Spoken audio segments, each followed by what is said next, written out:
Welcome back to the Craptacular podcast, where each month we continue our search for the best bad movies on the planet Earth. I am your host, Aaron, and I am joined, as always, by Matt. Hello. Except this time, we're joined in the flesh. Oh boy. That's Maybe not. Welcome as we podcast from bed. Yes. We're currently making love. Oh, God. I mean, I would love to record a podcast in bed one day. That would be, like, my ideal situation, I think. I feel like that wouldn't be that hard to set up. No, can we get a studio with, like, a couple of day beds, and we can just, like, I can just, like, flop, and just, like, have a mic just drop right on top of my face so I don't have to move, and just, like, all right, we're talking about Jason Goes to Hell today. Sure, that'll be our goal for this podcast. That's our stretch goal on Patreon. Get on there, Retro Crap Pod on Patreon. We got a stretch goal if we get. But yeah, after so many episodes, we're finally back in the same room. Oh, you're back in the promised land instead of 3 time zones away. Yeah, it's so much easier to coordinate now. Yeah. So much nicer. So much nicer. And we can watch movies together. We just finished watching the movie. It's back the way we used to do it. Good old days. Did a full year, a little over a year of episodes remotely. Things have been so whack. Yeah. I don't even know how long it's been. No, I mean, well, it would have been over a year and a half. Yeah, because I guess the last one we did together was like October 2019. October 2019. Yep, that's right. Yeah, and now you're back where it all started. I'm back, bro.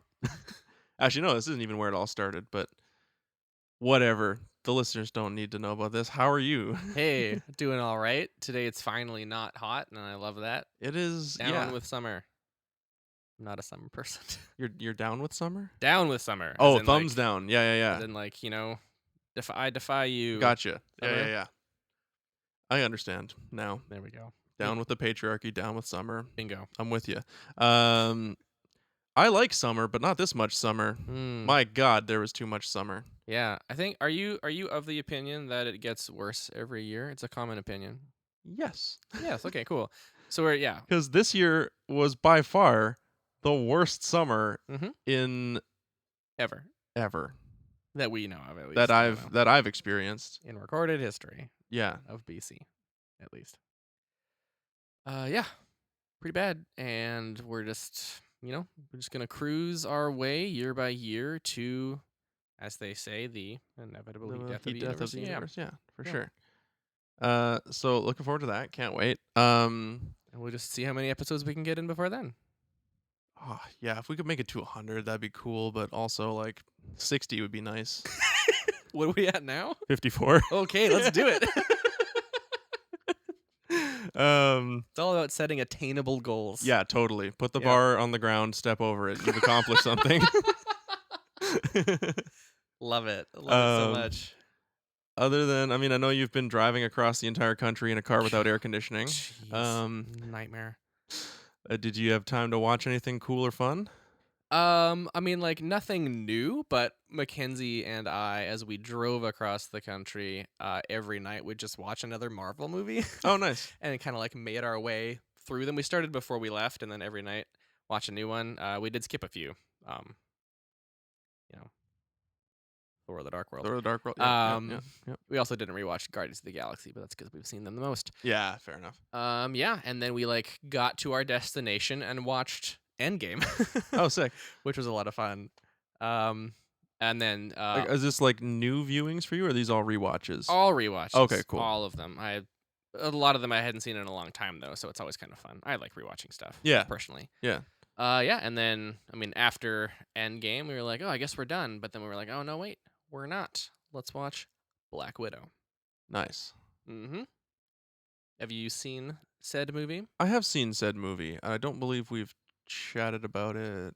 I don't think so. I've only seen it recently, so. Yeah, okay. So I must have seen it then before you and then not have been able to chat about it. Probably. To you, because I went for my birthday. Tanisha took me to see it.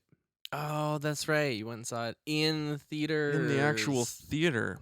Crazy. It Still is haven't crazy. been. Still haven't been. I should though. There's some good stuff out now. For a while, it wasn't worth it, but there's decent stuff. Check out The Green Knight. Oh, I saw a trailer for that. If you're going to the theater, check out The Green Knight. That has been... It's my favorite movie I've seen all year. Oh, wow. Yeah. In terms of new stuff. Very, very cool. David Lowery is a fun director. Hmm. I know Cool. fun's the right word. He's a very talented director. And it was kind of cool to see like a medieval sort of fantasy surrealist movie. It's based on an Arthurian legend, Yeah, of course. an epic poem. A friend of ours actually just released an audiobook of The Green Knight, Oh, that's right. and I'm gonna pull up their Bandcamp I'm gonna pull handle. up their Bandcamp handle just to give them a plug, because I can't remember what it is off the top of my head. Oh, asember.bandcamp.com. Ember as in like a flaming ember. Yeah, they did an audiobook reading of The Green Knight. Go check it out. Give him some support. Yeah, if you want to hear a silky voice Oh. review an Arthurian legend, Yeah. look no further. Not gross, nasty voices like ours. He's got a voice made for narrating audiobooks, which is Yeah. why he does that for a living. Yeah. We're just nerds with mics. He's a voice actor. Yes. So Yeah. So anyways, The Green Knight was great. But yeah, Black Widow. What did you think? honestly, I thought that it was just fun. I mean, like, not like it wasn't just like, oh, this is such a good time, but it was a very enjoyable movie where Yeah. I felt like, especially having just rewatched Marvel, like, the stakes get higher and higher and higher, and it's intense. And I don't hate that. It's just very draining. And then to have this movie, Black Widow, like, there are stakes, things do matter, but you already know that the lead is dead. Yeah. That it allows you to kind of. See, I was a little bit worried about that. Like, I was worried that would take me right out of the movie, where I'd be like, I don't care about any of this because I know that she's gonna make it out of Oh. this movie and then she's gonna die later. Oh, But interesting. I did still care about the quest. Yeah, because it you was know? like, it was obviously, we got to learn about Natasha's backstory a lot, and about her like family or pseudo family. But then also, like, we did know that she's dead. We do know the end of her journey, but like this background of hers, that legacy of her horrible upbringing still exists and is still being exploited. And so for her to, like, spoiler alert, free essentially all of the other widows Mm-hmm. was beautiful. Yeah. And then we get a post-credit scene of her sister mourning her death at her grave. And I was like, that's very touching. And I like that. Yeah. And then, Jerry Seinfeld's friend shows up again, and I'm like, Elaine. Elaine, what are you fucking doing with these Marvel characters? What's the deal with Black Widow? I seriously have no idea who the fuck that is or what she's doing with fake Captain America. She is a character from the comics, I think, known as Madam Hydra. Oh, Madam Hydra. I believe is her character name. I don't know a ton about this character, other than she is not a cool dude. Yeah, she seems like nefarious. She's down with evil. Cool. Yeah. Rock Yeah. on. So that's and that is kind of, I guess, leading into the Hawkeye series, which is going to be on Disney Plus, I think, later this year. Later this year already. I think so. Yeah. Oh, cool. Yeah. Yeah, Hawkeye's been through some shit. Yeah, he's seen some stuff. He got that haircut. Oh. It was a kind of a post-apocalyptic haircut. It was like I get it. It was like a dad having a midlife crisis kind of haircut. That's fair. It's like, I'm still cool, kids. It's like, God, fuck off. Honestly, like I didn't hate it, but if I knew him, I would tell him to change it. Yeah. Oh, 100%. That's you and the other boys would be out with him at the pub, and you'd be like, really, Clint? You're doing that? Clint, we need to talk. Me and the boys have been talking. we decided we're gonna shave your head, bud. Yep. Just grow it back normally. Yeah, no, I really enjoyed getting to know all the new characters. I mean, Florence Pugh's character um was the highlight. Lovely. Easily, yeah. Yeah. I think that's only the second thing I've seen her in, but the two things were so different that it's like, Was the other one Midsommar? no, I have not seen. Okay, I've cuz not seen Midsummer. No, she was in Little Women oh, okay, I haven't seen Little Women yet. in a just entirely different role, and I love being able to see like, oh, this is only the second time I've seen you, and I'm getting so much Yeah. range based on what I've seen so far. I exclusively like big women, so I'm stayed far away from that movie. Oh well, Yeah. then what you gotta stand by your principles. Yeah. Um, I am. You threw me. It took Sorry. me took me a while to figure out what you were talking about there. Yeah. Sorry. No, love it. It's good. All shapes and sizes are beautiful. Thank you. But yeah, no, she's a tremendous actress for sure. I know I've seen her in other things other than Midsommar, but that movie's like not a fun time. I've heard. Yeah, it's great, but it's not a fun time. Oh, she was in Lady Macbeth. Yes, that's right. Okay. That movie's fine. And then of course, like a minor. It was a fairly minor part of the movie, but still an incredible joy. And that was just seeing David Harbour be the Russian Captain America. Like, Yeah, David Harbour was the second highlight of that. it was fun. That movie. But yeah, I think the reason that movie works so well is like, yes, we know Natasha's fate already. Getting to know her backstory is interesting, but like I'm never a fan of like in general, I'm never really a fan of prequels because it's hard to feel the stakes if you know what's going to happen necessarily, right? I think they're very hard to pull off. Some do it better than others.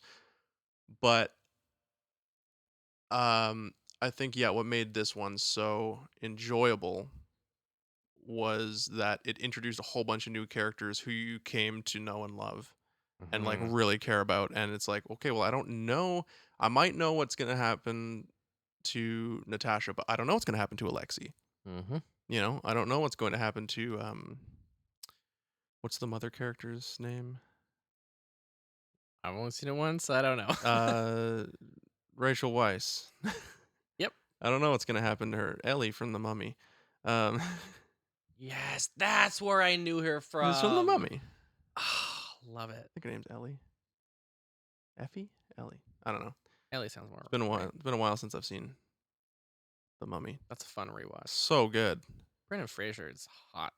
He's the perfect man in that movie. Yep.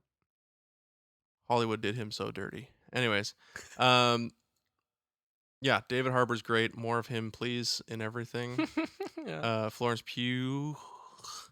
Pugh. Pugh. Pugh. Pugh Pugh. is great. Like the scene where they talk about the vest and like how many pockets it has. Man, it was so cute. And like Such a cute scene. how many conversations have I had with my girlfriend about how her clothes don't have any pockets on them, or they have useless pockets, or not enough pockets, or just no pockets. And when she finds a skirt or a dress that has pockets, it's like, oh my God, this is the highlight of her year. Yeah. So I'm like, all right, I get it. Pockets are important to. They are. They're super handy. Yeah. And with it's something as yeah, and so many like women's clothing, especially women's jeans, are just like, here's fake crappy pockets that don't do anything. Pockets that go in like an inch. Yeah, it's like you can kind of tuck your phone into it. So it's like, oh, you're going to the grocery store and you need a loonie for the cart. We got a pocket for that. Yeah. Great. Yeah. That's super handy. Yeah. So as people who have like pretty much exclusively shopped in the men's section our entire lives, we take pockets for granted. So We do. Yeah. I'm glad this movie's bringing up these kind of issues. Yeah, me too. Making it aware. Also bringing up issues of forced sterilization by Russian. Yeah, holy shit. I mean, we knew that already because Natasha brings it up in Age of Ultron. Yeah. But apparently what happened in that scene was the writer, who I'm assuming was a man, had wrote the joke about, oh, what is it, your time of the month? And then the director, who was a woman, and the actresses, who were women, were like, we're going to fucking make a period joke in this movie? What the... And like that's bullshit. And then I guess they were like, well, wait a minute, hold on, no, let him say it, and then we're gonna tear him a new asshole about Yes. it. That's so good. And so they did, and it stayed in, and it was my favorite scene in the whole movie. Wow. That good. and when the helicopter fell out of the sky. Fair. Yeah. Yeah. Anyways, yeah, Black Widow, good shit. Did you did Premiere Access on Disney Plus, I assume? I may or may not have paid for it. Okay, cool. It is the most pirated movie of the year. That makes sense. So, yeah. I've done a bunch of stuff on Premiere Access, sharing it with my siblings. And then I was like, "Hey, siblings, do you guys care about Marvel?" None of them care about Marvel. They all Really? stopped. I mean, like we all stopped caring at one point, right? Where it was like Fair, yeah. Civil War, Age Doctor of Strange. Ultron, around there, Doctor Strange, and we were Yeah. all like, "Okay, Marvel, fuck off." But then some of us decided to come back when it was Infinity War Endgame time, and we were like, when they're "Oh, like, we got Taika Waititi to direct a Thor movie. Yes. Yeah. And then we were like, okay, sweet, we're back on board. And then some people never came back on board, and those people are my siblings. Oh, okay. And so none of them wanted to, and I didn't want to pay full price for it. And so then suddenly, while I wasn't looking, this USB stick got the movie on it. I don't know what it did. Crazy how that happens sometimes, Yeah. isn't it? Crazy. So weird. Yeah. Anyway, I loved it. Cool. Yeah. Cool. Anyways, I think that's kind of the only like important thing I've watched. I started watching a show called Raised by Wolves, which is a Ridley Scott directed sci-fi series. I've heard of that. It also just randomly appeared on a USB stick for me. Oh, it's going around. Fucking strange. Yeah. I'm gonna blame Skylink. That's what I'm gonna do. Good call. Yep. Yeah. No further explanation. No. Yeah, I like it so far. I've only seen the first 2 episodes, but it's got like a really cool like retro sci-fi design. Like a lot of it looks like a sci-fi paperback novel cover from the 60s. Okay. That is an aesthetic that our demographic enjoys. Yeah, So- I in particular love it. If you look at any of my bookshelves, you know I have nothing but I see the sci-fi paperbacks and from like the 60s. the VHS copy that you have of Guardians of the Galaxy over there. Yeah, a perfectly legal, totally authorized copy of Guardians of the Yeah, Galaxy obviously. on VHS. Totally, 100%. So good. If you have issue with it, check out VCR World on Instagram. Go after them, not me. All right. Before we get into the movie, we got to do an ad read. We got a sponsor this week, and we gotta pay our dues to the sponsor. Take it away, Aaron. Matt, do you like Kingdom Hearts? Ooh, do I? I don't know. That's what I asked you. Okay, let me ask you a new question. Okay. Do you like Final Fantasy? I fucking love Final Fantasy. Do you like Disney? You like all the classic Disney characters? Oh gosh, I grew up on that shit. Well, what if I said you could get your jelly and your peanut butter, you could put them together, you have a delicious sandwich? I would love a sandwich that I can actually eat. I'm celiac. Oh, yeah. Well, it's on a delicious gluten-free brioche bun. Oh, no you didn't. An incredibly complex, convoluted, delicious brioche bun. But that's okay. Because what we are talking about this week is Shorelines and Sandcastles, a for-profit Kingdom Hearts fanzine dedicated to the relationship between Riku and Kairi. Oh. So, if you are a Kingdom Hearts fan and you like, you know what? I like shipping Riku and Kairi. These are my 2 favorite characters. Yeah. I want them to love each other forever. Absolutely. Step off, Sora. Yeah. We've got, step right off. Make room. Make way.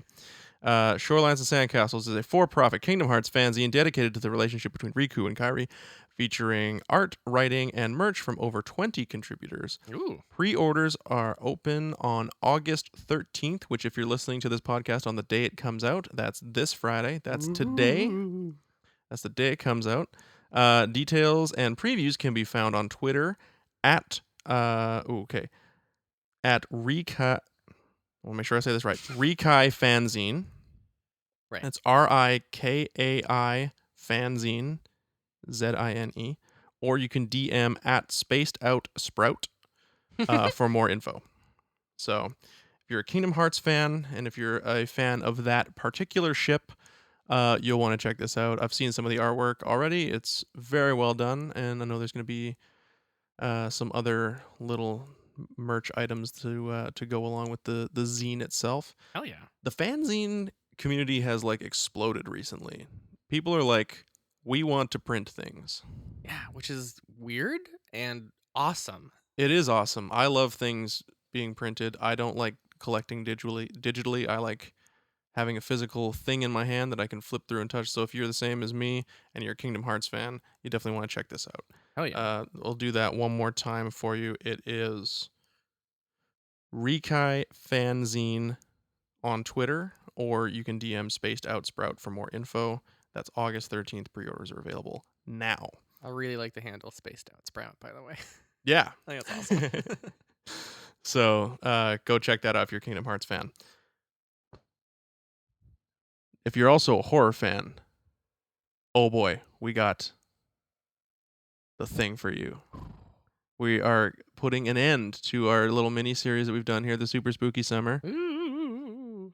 On Friday the 13th, what better way So perfect to celebrate this little horror trilogy episode that we've done here by watching probably the strangest Friday the 13th movie in existence, and that includes the one where he goes to space. Mm-hmm. Jason Goes to Hell, The Final Friday.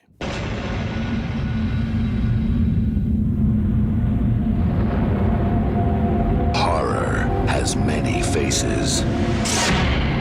Death wears many different masks. But pure evil wears only one. And this is your final chance to see it.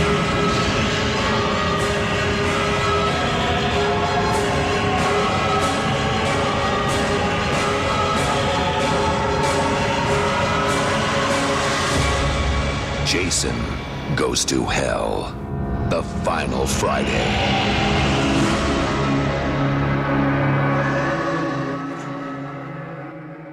Number 9 of 10, the final one. Well, there's actually 12. So, Oh, there's 12. Okay, because after they did Jason X, then they did Freddy versus Jason. Oh, that's right. And then they did the remake. Oh yeah. Yeah. Yeah. This is the song that never ends. They haven't made the 13th one yet, though, because that I think they're too chicken. probably it has to be good, Yeah. or else, yeah. But anyways, this one Was that? is strange. It's very strange. Let's dive in here. What is your familiarity with Friday the 13th? All right. So Friday the 13th comes around every couple years, and I don't know what just happened. So Jason, I don't know, man. I got lost in the character too. I was like, oh, this is new. I I want to see where this goes. it was like I jumped in a boat unexpectedly, Yeah. and I very quickly realized it was sinking. And I Yeah. had the option was to go down with this boat that I only just jumped in, or get back on the fucking dock. So I chose the latter. Yeah. So Jason Voorhees kills people with a hockey mask. Well, he doesn't kill them with the hockey mask. Good He's clarification. never killed people with a hockey mask. Coward. In I don't know. that needs, yeah. Yeah, he should. That's got to be in the 13th one. Oh, He's gonna finally he kill. takes off the mask and then puts it on someone else's face and then just shoves him in the Yeah, ground. he takes off the mask and he's Walt Disney. And he Yes! puts- He's fucking Walt Disney! Check out episode 8 of the podcast. Something like that, yeah. Walt Or 9. Voorhees. Walt Voorhees. Is that a little inside joke? Or our YouTube channel, Yes. Retro Craptacular on YouTube. Anyways, yeah, So yeah, he kills people. usually with a machete, but honestly, with kind of anything. He didn't use a machete at all in this one, right? No. Someone else did. He has a machete. I don't know if he ever actually uses it. At the beginning, he has a machete. Oh, that's right. He clipped someone with it. He I clipped think. someone with it. Yeah, Got a little bit of gut. a little bit of gut, not all the gut. So let me break it down for you, Please do. because it gets complicated. It does. Jason Voorhees drowned when he was a little boy, Right. and his mother blamed the counselors because they were off fornicating, as opposed to watching her son swim. Right.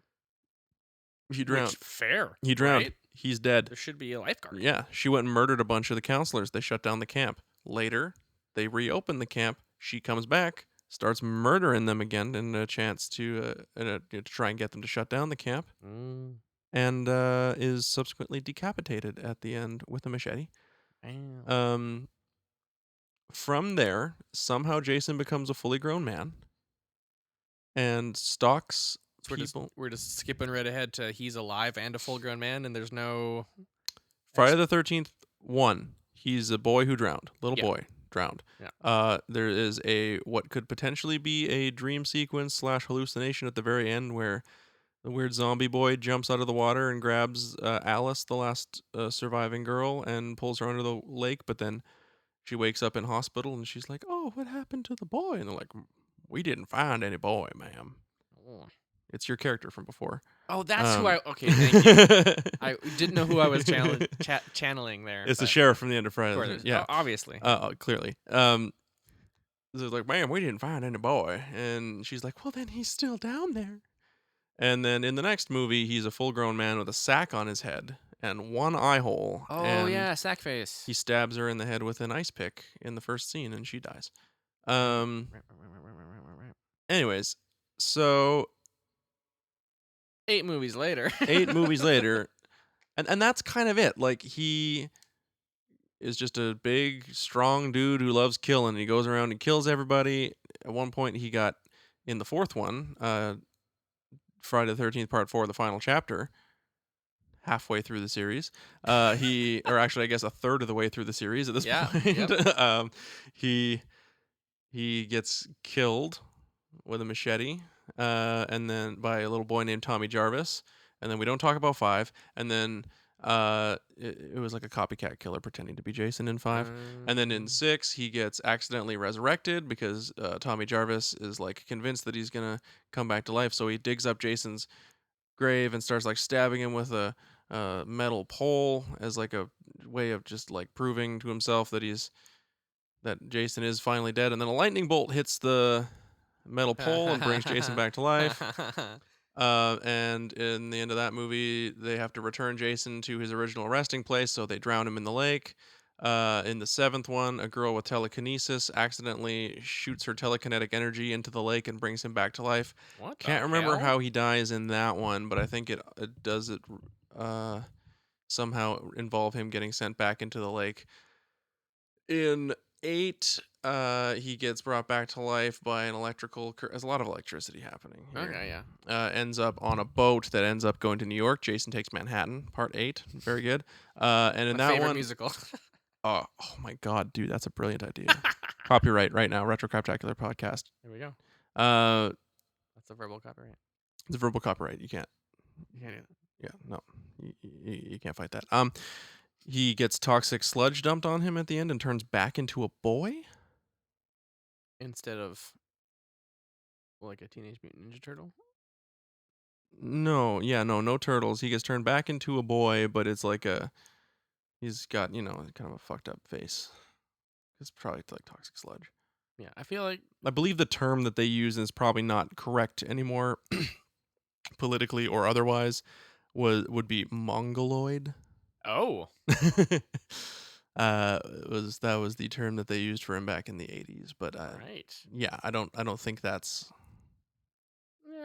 appropriate to use anymore. Yeah. And I only used it for the purposes of information. I do not endorse the usage of this term. Anyways, and that brings us to 9. We're here now. We got a new company, New Line Cinema, bought the rights. Right. Yep. To Jason, not the title Friday the 13th.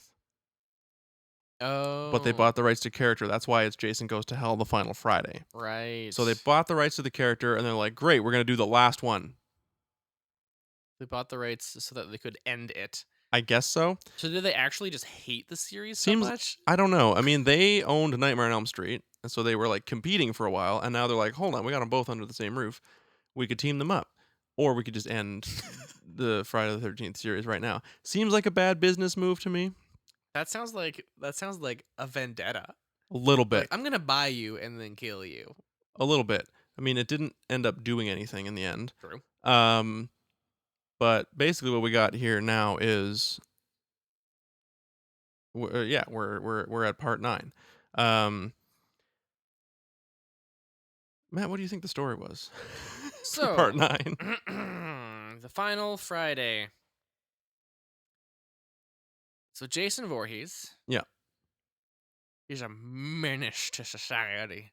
He really is. And You're really determined to do the Jimmy Stewart thing, aren't you? you know, You tried it last month. it just keeps coming up. I don't know what it is, man. Jason's a menace to society.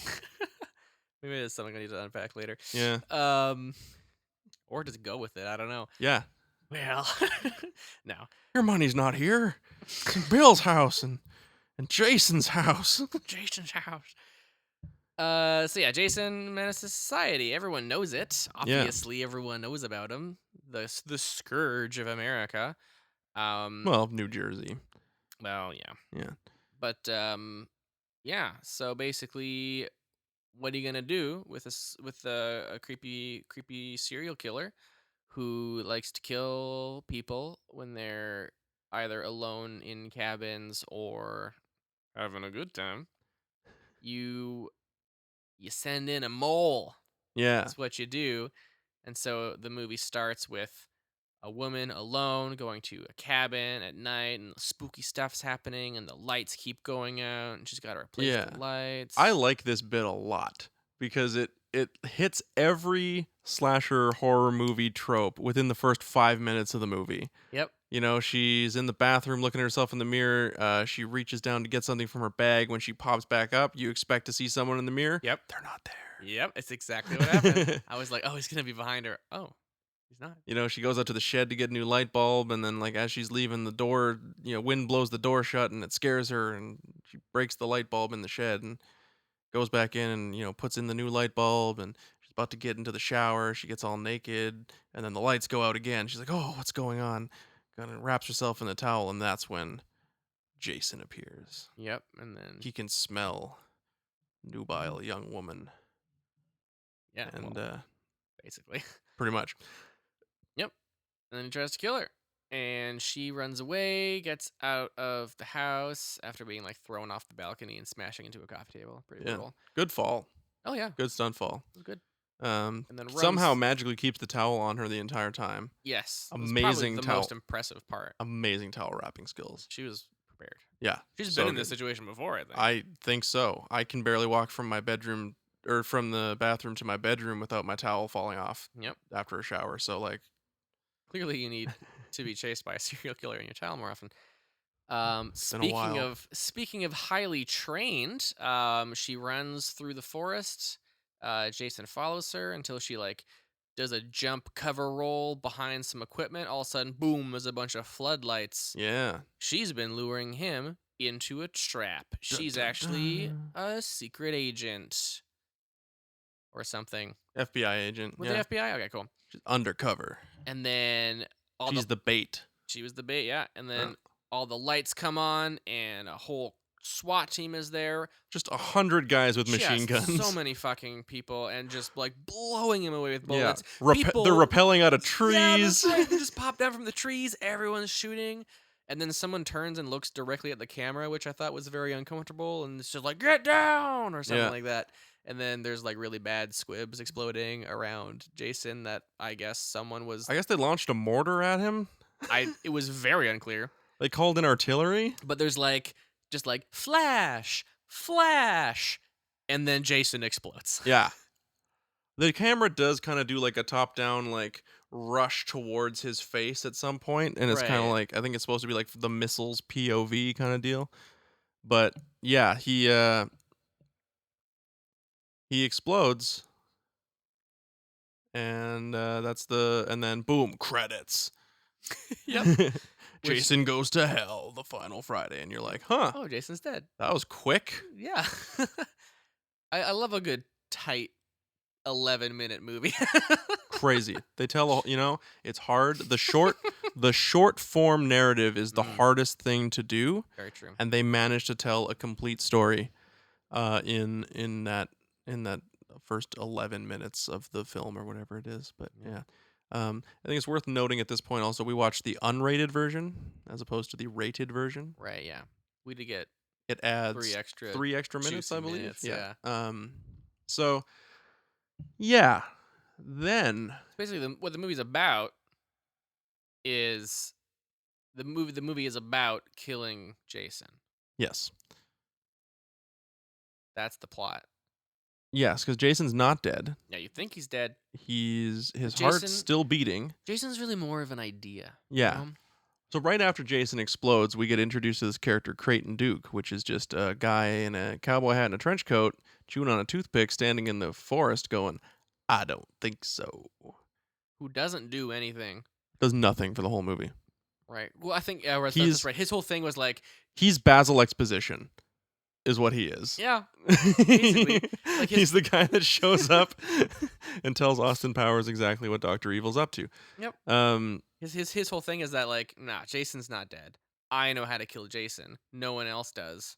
Give me a lot of money and I'll Yeah. do it. But also not that much money. Yeah, honestly. Like, I get it's 1993, maybe $500,000 went a lot farther back then, but like, if you're the only person on the planet who knows how to do something, up your price a bit, dude. Yeah, there's that, but then there's also the flip side of that where it's like you're the only person who can stop this serial killer. Maybe just do it. Oh, there's definitely the moral obligation. Yeah, 100%. Yeah. I'm just thinking like in general terms, if you're the only person on the planet with this one skill who can do this one thing, it's like you value yourself. Yeah, that's fair. I'm all about people backing themselves and knowing their own worth. And it was fun, I'll say, having this figure in like sort of the like mentorship role who was morally ambiguous. yeah, he's kind of a dick. Yeah. Just like, hey man, I can tell you some information, but I'm gonna have to break your fingers. Yeah, it's all about like information costs money, and he's stuck in prison with the main character. Yeah. And it's like no money's gonna be had. So it's like, oh, you have to pay a price. The price is gonna be steep. Give me your hand. Breaks the fucking finger, and then tells him a little bit. Yeah, like here's what you wanted to know. Yeah, and he's like, well, like what about my girlfriend? Why is she important? And like, oh, that's gonna cost more. Yeah. That breaks another fucking finger. We're like, wow. He's like, oh god damn it.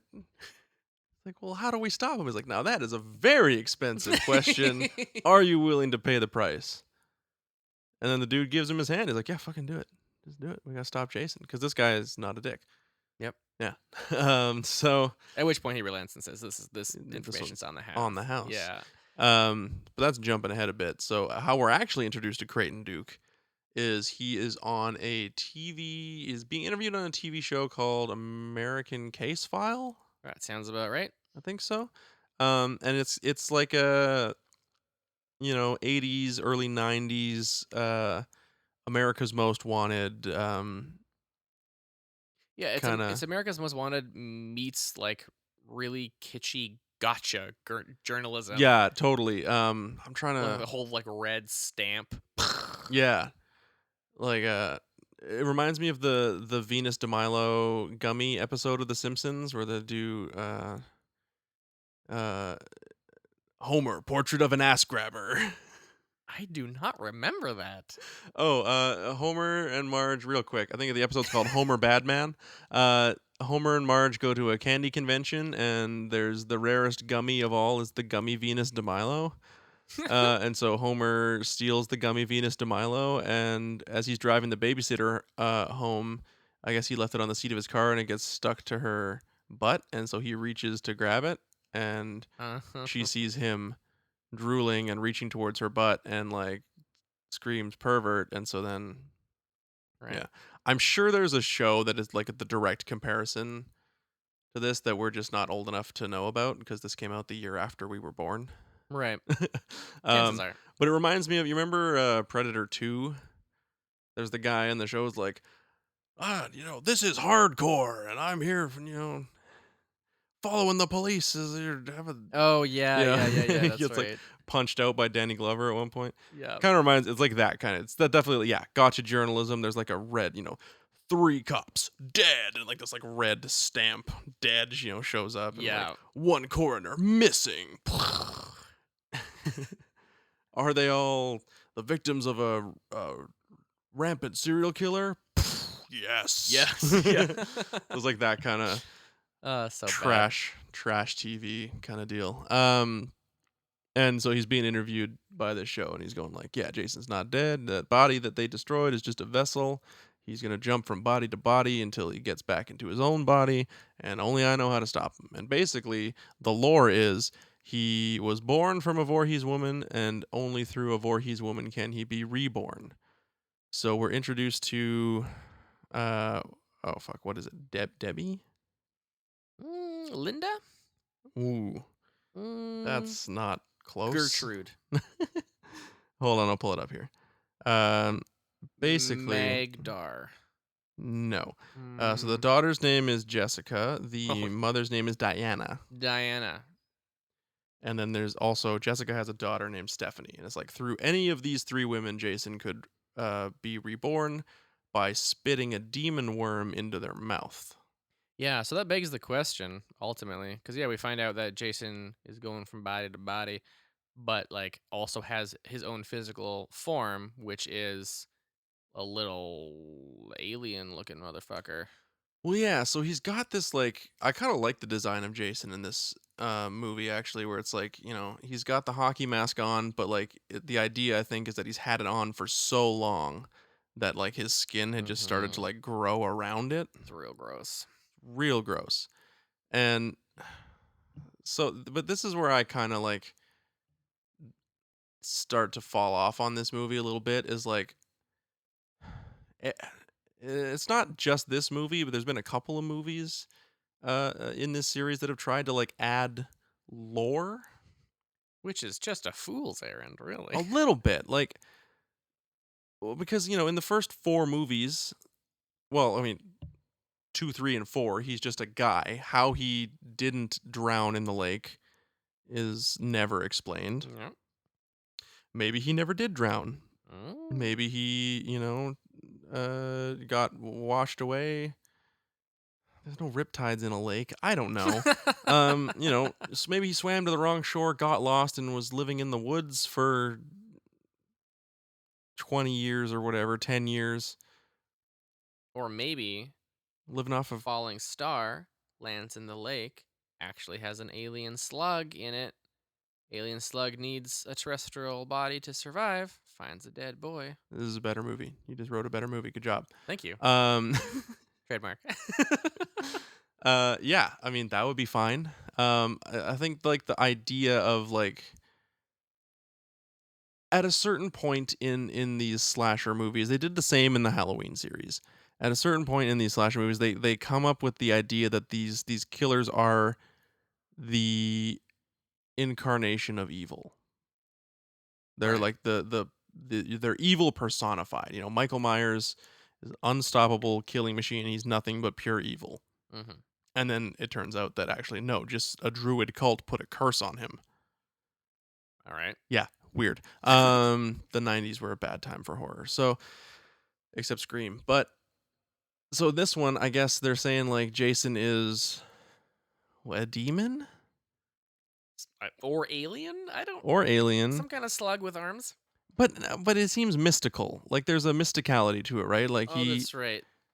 I mean, he does look very much like an alien. It's a little slug thing with arms and teeth. And the first time that a character goes to the old Voorhees home, there is a very creepy book that like the leather on the front is cracked, but it's cracked in the face of like a kind of face that's screaming.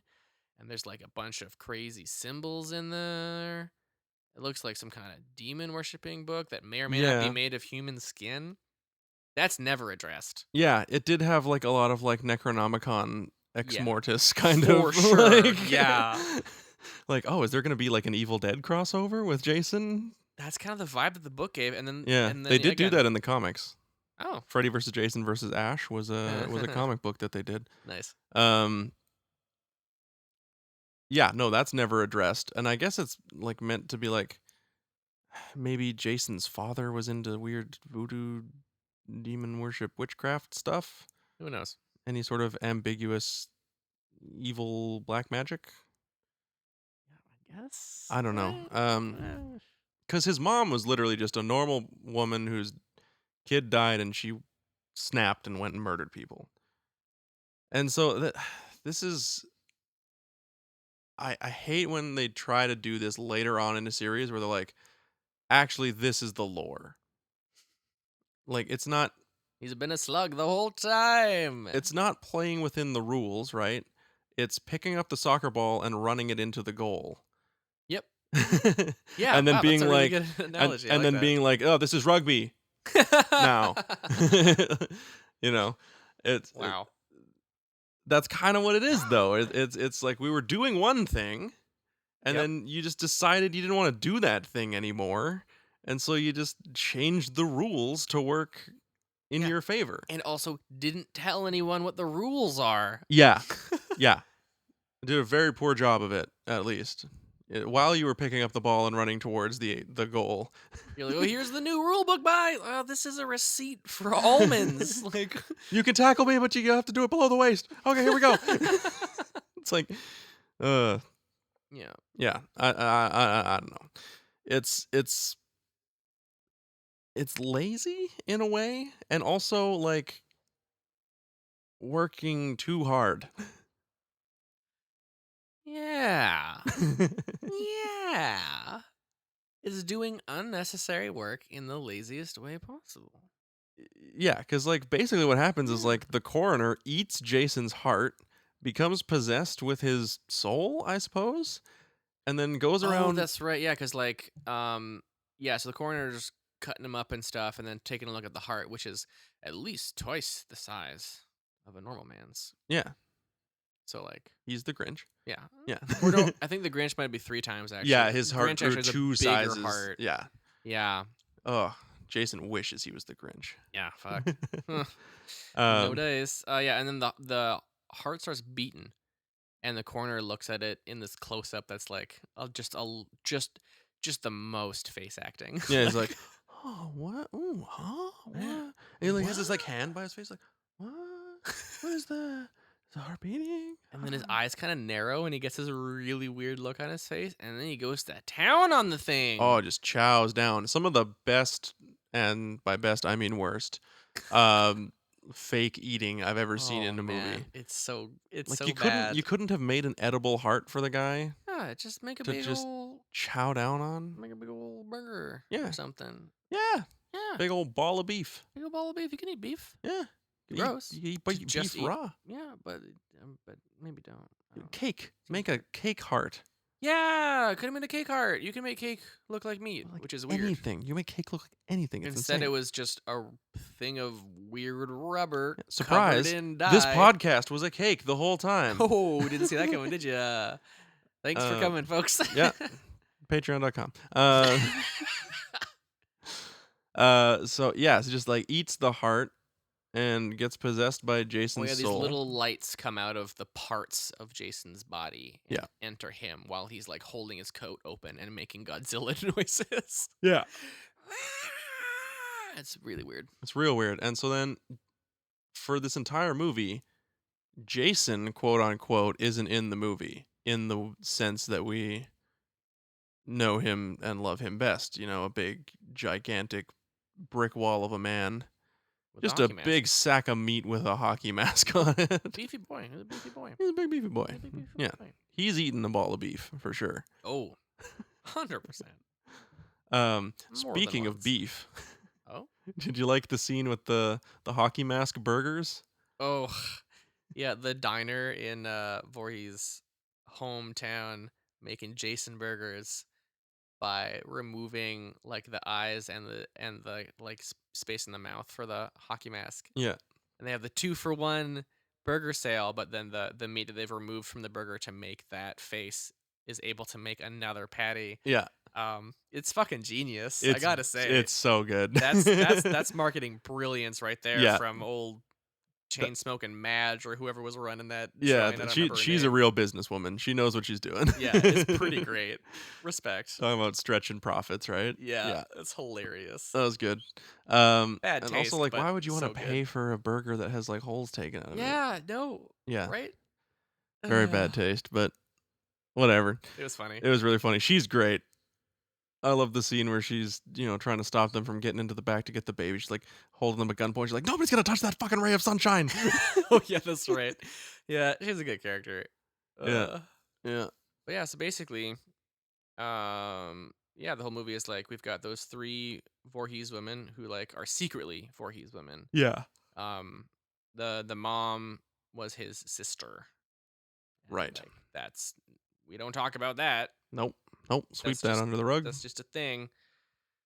And then, so yeah, those are the three main characters, like her daughter, and then her daughter's former lover, ex-husband, boyfriend. It seems like they were boyfriend and girlfriend and broke up, but she got pregnant and didn't tell anyone and left Yeah, town. she left town and then started dating the guy from American Case File. Mm-hmm.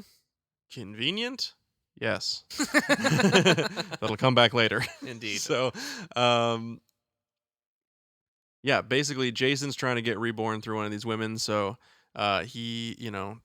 there's a scene where he kills some campers that go to Camp Crystal Lake to go skinny dipping and have premarital sex because now they can do that and not be worried about being slaughtered. Of course. Which has my favorite kill in the entire movie.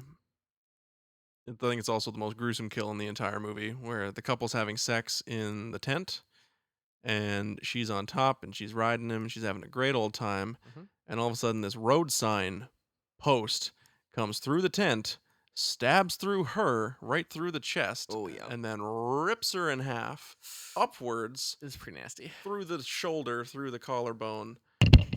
Jesus. Splits her in half like a V. Turns into a human V. Nasty. Super nasty. I think my favorite thing is that like that kill is so gruesome that they don't even bother showing a kill for the guy. Yeah. We just move right on. Jason's walking away, and we're like, I guess he's dead. I guess he's dead. I would have liked to have seen him kill the guy because it did feel a little sexist to just kill the woman and then not show the man also be murdered. There were two females and one male at that camp. Both the females we saw die. Yeah. So honestly, not woke. I was expecting for her to just be like dead and screaming with the pole, and then for Jason to just push her over. Push her over on top of him. Just pin them together. That would have been good. He kind of does that forever. a bit later when one of the waitresses stabs Jason with some rebar, and he just grabs her and brings her in for a hug. Oh yeah, it was so tragic. Stabs her. That was too I bad. actually really liked that character. Yeah. She was just like a really nice person. Yeah, just like a solid good person. Just a good friend of the family. Was like trying to I'm getting ahead of myself now. Yeah. So, can we talk about the homoerotic shaving scene real quick? I'd love to. Thank you. Yeah. So well, first of all, there's a cop got a big old cop mustache, as many cops do. I don't actually know in real life if many cops do. I've never seen a cop with a mustache. Same, I don't think. Never. I have witnessed like an entire SWAT team, and the men on that SWAT team all clean shaven. Yeah. So I don't know what that's about. Maybe it's a small town thing. But anyway, sheriffs are allowed to have mustaches. Cops are not. Oh, there we go. That's the difference. Yeah. That's the difference. So we see Sheriff Mustache, and it's really funny because like his wife is coming to pick him up, and it's just like really horny. Yeah. But they're like a middle-aged couple. They're like in their 50s. Yeah, for sure. And they're just really excited to get home, I think. Yeah, they really want to fuck. They really want to fuck. And I'm like, that's awesome. Yeah. You go. Like stay horny. Stay horny. Fuck each other. Love each other. It's great. Of course she's getting back in the car and the camera like comes up on her really quick and then the car door closes on her neck. Yeah. That was gruesome. And then we see him, he's strapped down to a table naked. Yeah. Which is immediately like, wow, that's some serious bondage right there. That's while the coroner, who is Jason, is sharpening a straight razor on some on like a piece of leather. I think it used leather to sharpen. Yeah. Yep. And then he like holds the razor to the cop's throat and then like pulls away. And then I think I said out loud, please get some shaving cream. And then he does. Yeah. Yeah. So he puts the shaving cream on and shaves off his mustache so that he can shaves his neck first and then takes off the walrus stash. Yeah, so that he can open mouth kiss him and tongue him in the mouth, transfer the alien demon slug into his body because I guess these temporary bodies will start to decay and stuff. He can't stay in them forever, kind of thing. Yeah, they can't handle the Jason. Yeah. Now there's a great documentary called Crystal Lake Memories. It's almost 7 hours long. Ooh. And it covers every single film in the Friday the 13th. It's called The Complete History of Friday the 13th, and it is the complete history of Friday the 13th. Wow. I have seen it more than once.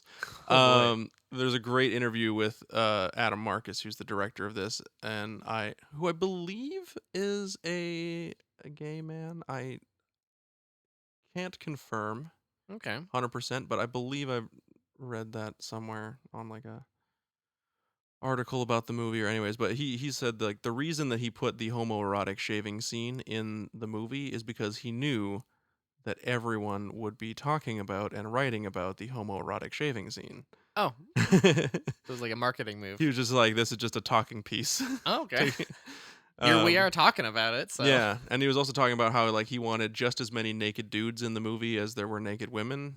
He wanted to like level the playing field. He's like, these movies are pretty sexist. There's, lots of violence committed. I mean, there's lots of violence committed against everyone in these movies, but they seem to focus on violence against women, as we were just talking about. You don't see the man die. Yeah, we do see his butt though. You do see his butt quite a bit. Mhm. And the girls, you see them naked, but like very briefly when they were go skinny dipping. They kind of they take off their clothes and then they cover up with dry clothes. And he's just like, I'm just gonna get naked, and you just see his butt a lot. Yeah.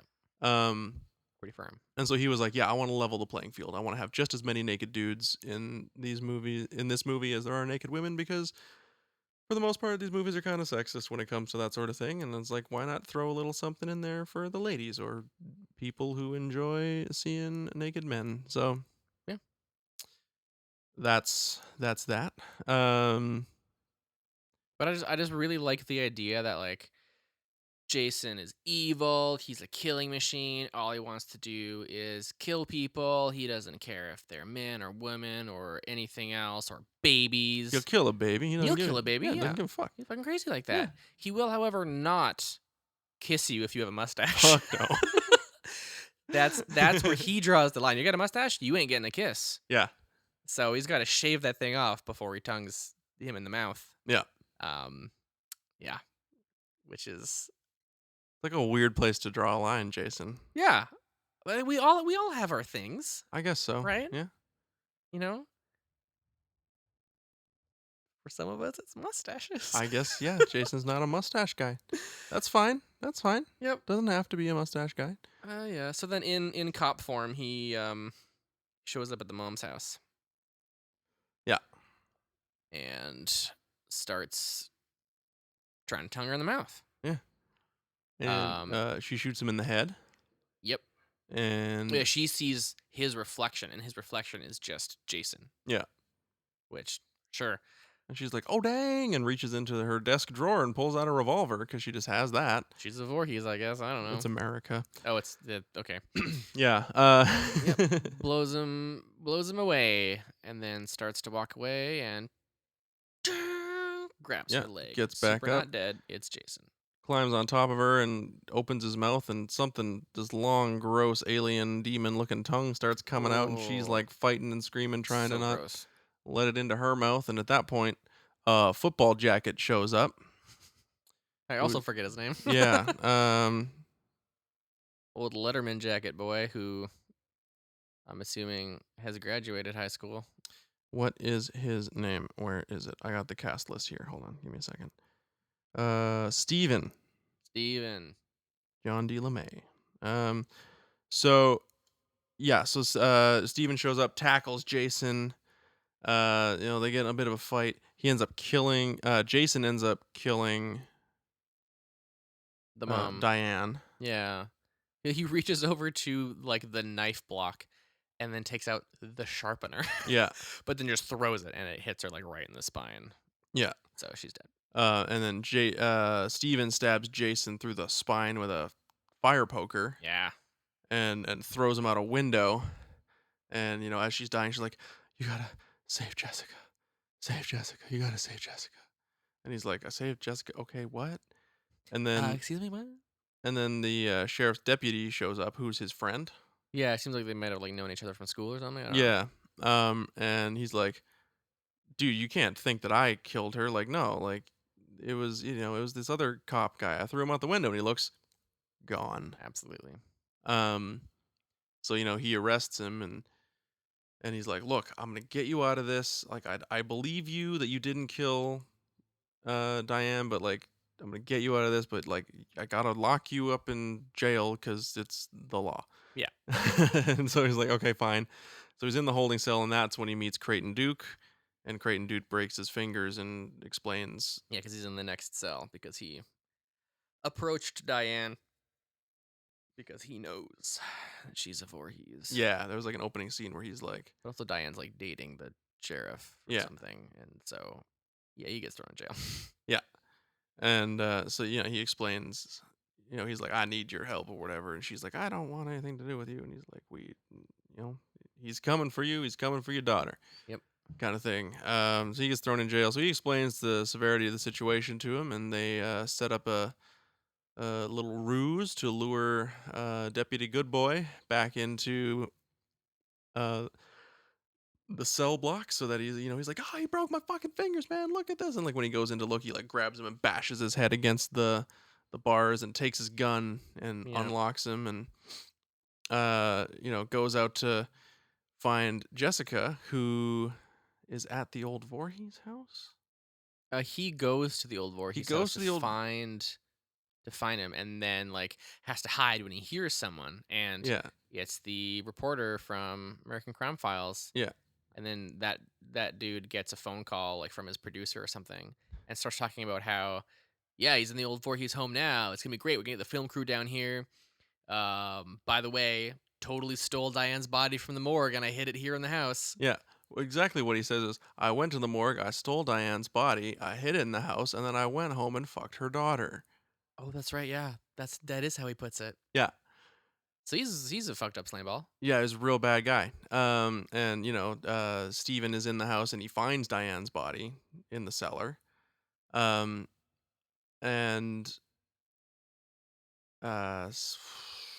was the sheriff show up and Oh yeah, so we find out this guy's a slime ball. We don't have to deal with him for very long because then Yeah. Voorhees shows up in the body of the sheriff. in the sheriff and then And then transfers tongues himself him in the to mouth. the American case file guy. Yeah, 'cause he doesn't have a mustache, so there was no No, foreplay yeah, required. no issues there. Yeah, it's a real simple transaction there. Uh-huh. So then he ends up going back to the he gets Jessica. Or Jessica shows up at the house, and and Steven. Yeah, she goes to whatever home she's staying at, which Yeah. I'm assuming was like her mom's place and not the ancestral Voorhees home. And then yeah, he like shuts. I think we have like kind of a switch scene where she's like gonna shower, and then the lights go off. Right. So then she like puts on a shirt and a pair of underwear and goes to like find a flashlight, and then he's there, but he's Jason, and he starts trying to tongue her in the mouth. Yeah. And then that's when football boy shows up. Yeah. Steven. Yeah, American football hero shows up and gets her out of there, gets her in the car, hits American case file Jason with his car, and then runs him, up over the roof, over the hood, over the roof of the car, back down the other side, reverses, runs him over, and then drives out of there. Yep. And she's like, "Oh my God, you killed my boyfriend!" And he's like, "No, I didn't. That was Jason.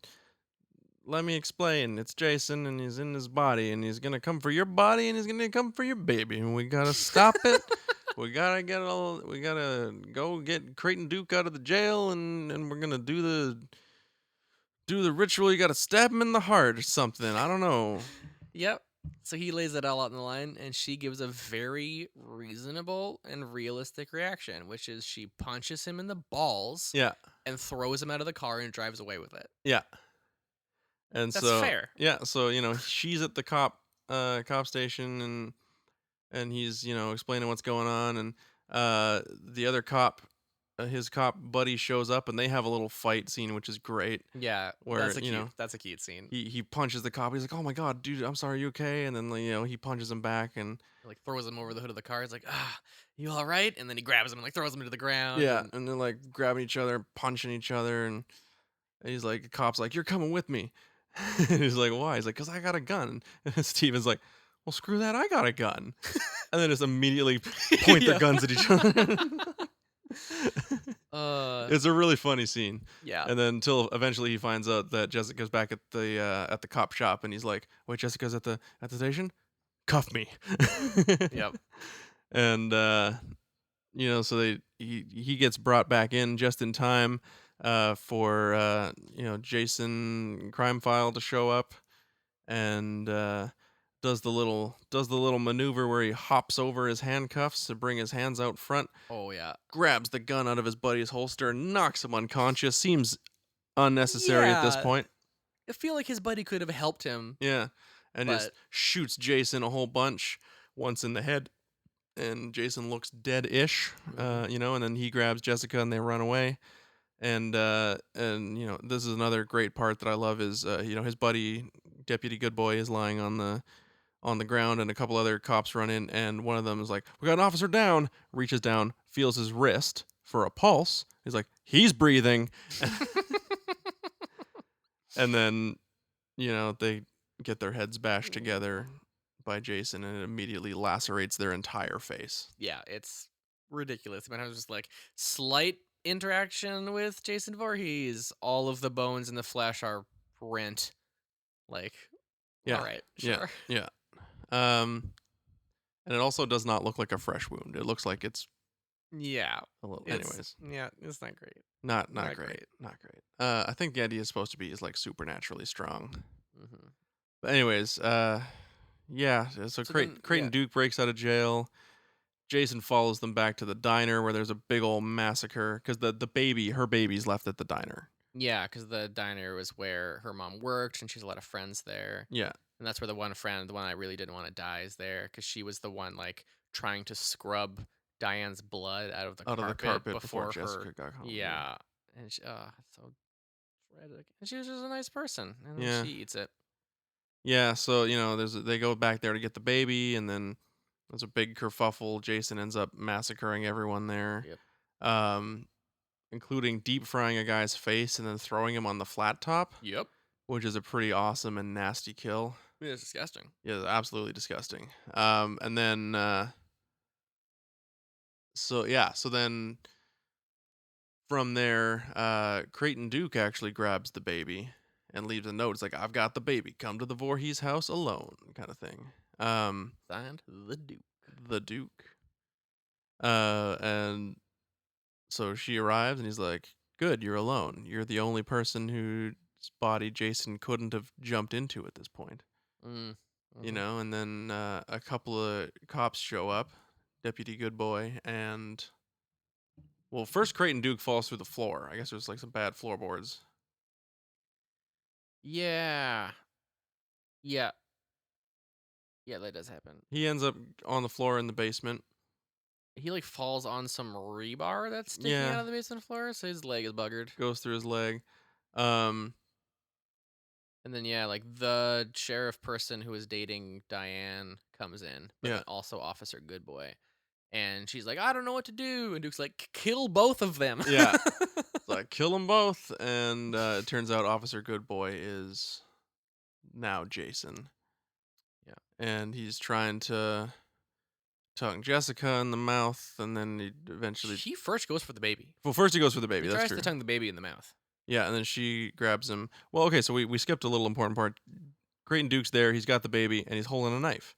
Oh, that's right. He's holding a knife to the baby, and you're like, "Come on, dude, don't hold the knife to the baby. That's come on." gross." And then he's like, only a Voorhees woman, or only a Voorhees can kill Jason. And he throws her the knife, and she catches it, and it magically turns into Some kind of weird. some like medieval-looking ritual ritual dagger. Which again, why? Yeah, it was Not explained. not at all. Could it have been any dagger? Did it have to be that special dagger that he had for some reason? No idea. Yeah. So You know what they should have done? They should have, in that book that Steven is flipping through, had a picture of that knife in it, yeah, at least. Maybe there was and I missed it. or better idea, don't make this movie. Oh, yeah, of all the advice that we could give, I think 'Cause- that's the winner. That's when American football hero comes back in with the machete that he saw on the wall of the kitchen, because every good kitchen needs a giant machete. Yep, for when you got to make a lot of salad. Yeah, real fast. Just a jungle's worth of salad. Gotta bushwhack that lettuce. I'd like an old growth Caesar salad, please. He runs in and he hacks off the dude's head, kinda like half hacks him, like turns him into nearly headless Nick kind of deal. Yeah. And the demon worm crawls out of the neck, and he's like looking for a body, and then he ends up in the basement with Diane's body. Yep. And then Steven is like, wait, he needs a Voorhees body to be reborn. Does it have to be alive? And Duke's like, nope. And then fully reborn Jason Voorhees jumps out of the floorboards, and we get a great shot of his knees. Yeah. For some reason. And then a close up of his face, but it's like you could have done an amazing hero shot where he just like jumps out of the floorboards and lands, and you got this like just awesome low angle shot of him as he stands up and he's got the machete and he's back. And I don't really want to talk about how I'm cool to blow right past it. Yeah, I know that the actress who plays Diane was not informed about it and was not cool with it. And I believe it may have even been like a pickup reshoot kind of deal. Wow. That they did. Jeez. Yeah, not great. No. But anyways, so like long story short, there's a fight scene, and Jessica stabs Jason in the heart with the magical dagger, and a bunch of rock, tree, branch, hands, whatever come up out of the ground. And well, first there's like a beam of light that comes from the heavens. Yeah. And like little fragments of light come flying out of him, just like the ones that flew into the coroner. Yeah, the orange lights are flying out. And then she like goes and like kicks the dagger in further, and then like a big light comes out. And then the big rock golem hands come from the earth to grab him. But then like Steven's too close, and some of the hands grab him too, and he starts getting dragged down with Jason. And she's there, seeing it happen, literally debating whether or not she's gonna save Steven. Yeah. It takes her a long time. A good several seconds of him screaming for help, being dragged down to presumably hell. Yeah. And she's like, Do I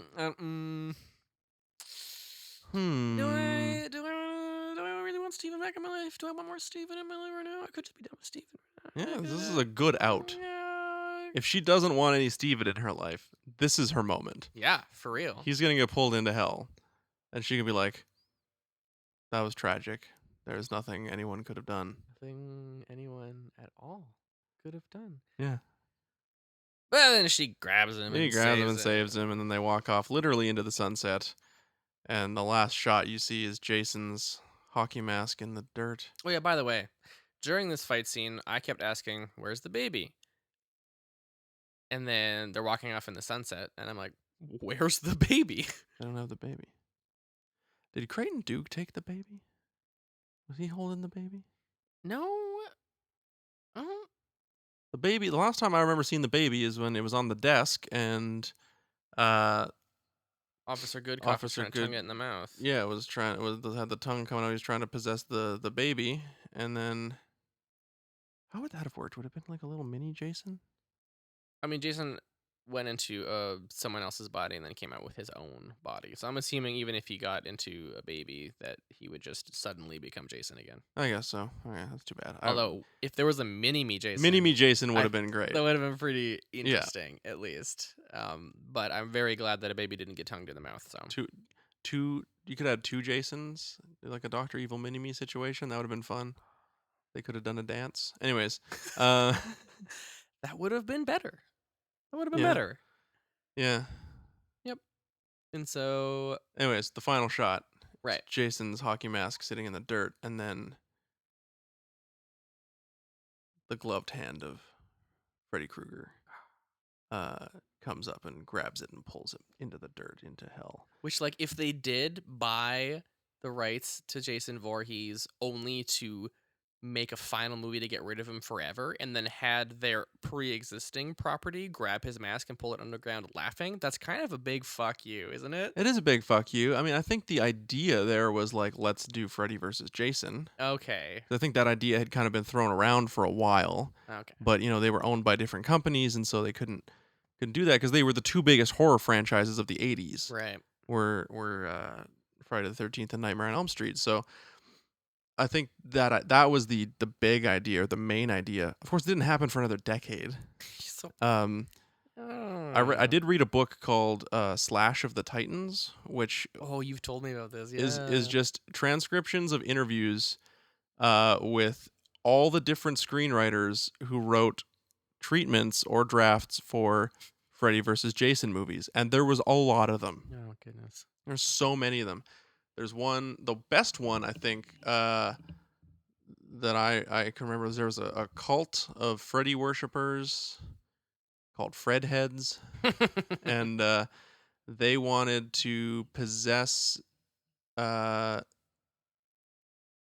Jason and use him to commit murders to make people think that Freddy was back, which is kind of what happens in Freddy versus Jason.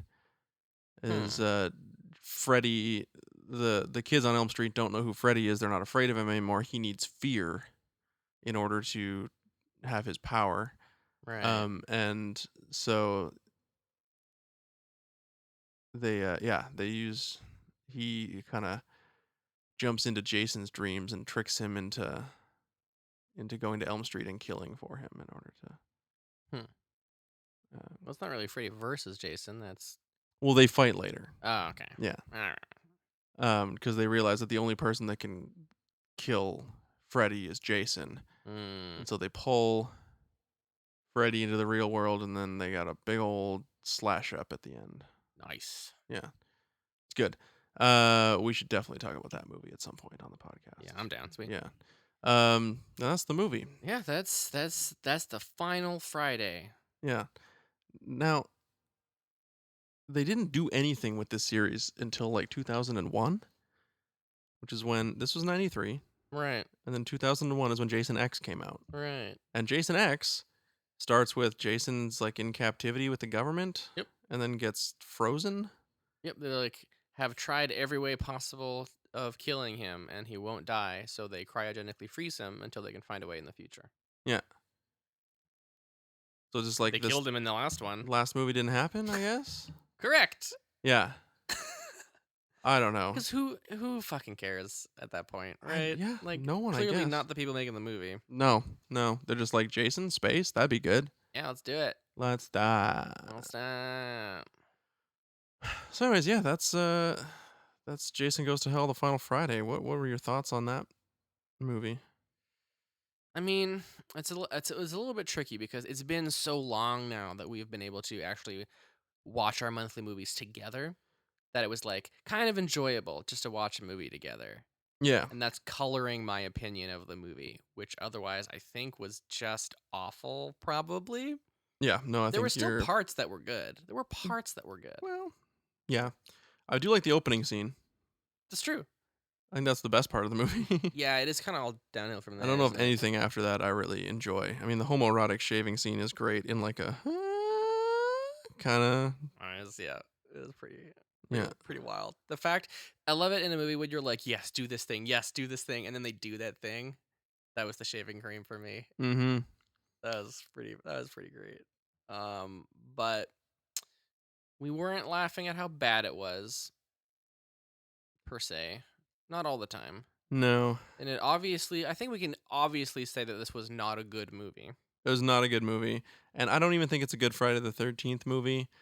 And I think most fans would probably consider this to be one of the worst Friday the 13th movies, if not the worst. I think 5 would probably take a big hit on that as well. That's the one with the copycat killer. Right.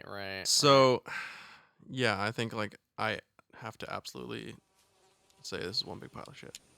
That is one big pile of shit.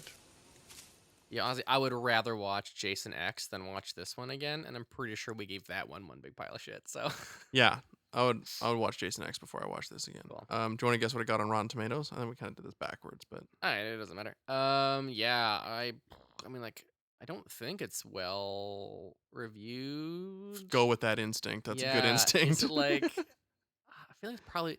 I'm gonna guess pretty low. I'm gonna say like 24. Oh no, you're giving it way too much credit. Whoa, is it like 12? 16. 16. Okay, Yeah. that's bad. Yeah. That is very bad. So not excellent. Yeah. Wow. That's Jason Goes to Hell, the final Friday. Yeah. And that's our summer spooktacular. Yeah, that would have been a better title. What was it actually called? The Super Spooky Summer. Oh. The Spooktacular. Is it too late to rebrand? Yeah. I just thought that's what it was called for some reason. Retro Spooktacular would have been, yeah. There's Fuck. It doesn't have summer in there. Summer Spooktacular. Yeah, I guess. God damn it. Well, all right. What a way to go. If you like the show, first of all, I just want to give a big shout out also to my partner Tanisha, who did the artwork for this whole series, and this one has us little doodle of me as Freddy Krueger, which has nothing to do with Jason, but there's kind of no way to make one of us look like Jason without. Yeah.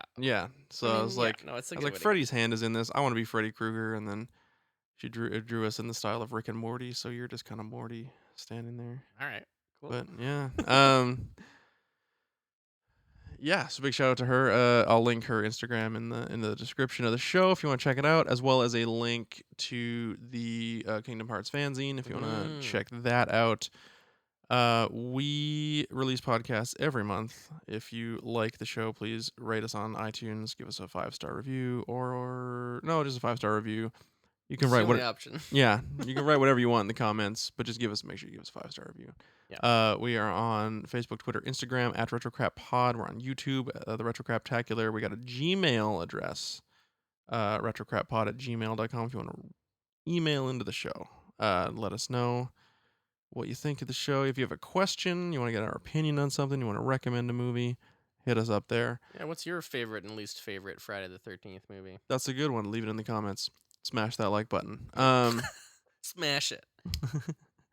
Make sure you hit the bell so you never miss a video. Oh gosh, God, yeah. Classic. Yeah, I already said we have YouTube. I was doing the YouTube joke. We have a Patreon where we have movie commentaries, bonus episodes, that sort of thing. It's like super duper cheap.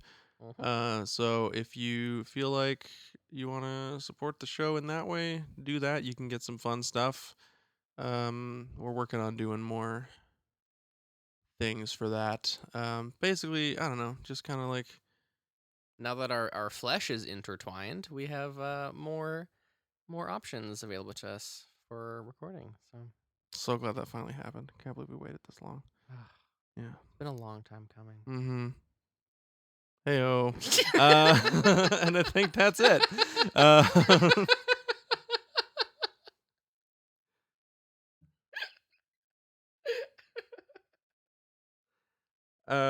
Boy. Thanks, listeners, for putting up with that so long. If you've been with us for 54 episodes, bless you. Yeah, I think that's the show. I did all the things, right? Is that all the things? Yeah. All of the things have been done at this point. Yeah. We'll be back obviously next month with another movie. Should we tell the people what we're doing? Oh, let's drop a little tease. If you want to watch the movie, if you can track down this movie, we unabashedly love Patrick Swayze on this podcast. We are Swayze heads to the core. And so we're going to watch a Patrick Swayze post-apocalyptic samurai movie. Oh boy. Called Steel Dawn. Oh no. And I can't wait. It's going to be so much fun. It's going to be so bad. Yeah. So see if you can track that one down. I have it on VHS. I found it at a thrift store. Love it. So hit up your local thrift store, pawn shop, op shop, junk shop, whatever you got. Is that a thing? A junk shop? I think so. Oh, Yeah. yeah. It's like not quite an antique store, not quite a thrift store. It's like, I just have a lot of shit. Please buy it. Yeah, it's like a hoarder finally came to their realization that they were a hoarder, and they're like, I need to turn a profit. I gotcha. Yeah. So, hit up those things. You can find a VHS copy. I'm sure it's like on YouTube or something, probably. Yeah, probably. Seems And like if it, mysteriously appears on your USB drive somehow, no one's gonna say anything. that's just No one cares about the copyright for this movie. that happens. Yeah. So yeah, that's what we're doing next month. Thank you so much for listening to our show, and if you followed us, if you followed the show in general, thank you very much. If you're just following the Super Spooky Summer miniseries, thank you very much. We would love to do more of these kind of like themed miniseries kind of things, I think. I mean, I'm just in it for the artwork, so Yeah, totally. So if you have like another theme in mind, maybe hit us up on the email retrocrappod@gmail.com. And until next time, keep watching crap.